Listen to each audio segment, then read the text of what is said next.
ওমরে ফারুক যে বিশ্বনবীর শ্বশুর এটা অনেকে জানেই না। ওমরে ফারুক রাদিয়াল্লাহু তাআলা আনহু বিশ্বনবীর শ্বশুর ছিলেন, এটা আজকে নতুন শুনছেন। কে কে হাত তোলেন?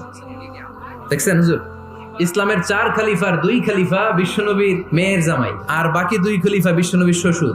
সাইয়েদনা আলী রাদিয়াল্লাহু তাআলা আনহু, সাইয়েদনা উসমান যুন-নূরাইন বিশ্বনবীর মেয়ের জামাই। উসমান রাদিয়াল্লাহু তাআলা আনহুর কাছে বিশ্বনবী 2 মেয়েকে বিয়ে দিয়েছিলেন, একজন মারা যাওয়ার পরে আরেকজন। বিশ্বনবী বলেছেন এরপরে আরেকটা থাকলে ওইটারও বিয়ে দিবেন। সাইয়েদনা আবু বকর শ্বশুর, বিশ্বনবীর স্ত্রী আম্মা জান আয়েশা রাদিয়াল্লাহু তাআলা আনহার বাবা। বিশ্বনবীর স্ত্রী আম্মা জান হাফসা রাদিয়াল্লাহু তাআলা আনহার বাবা ছিল সাইয়েদনা ওমর ফারুক। চিল্লায়ে পড়েন আল্লাহু আকবার।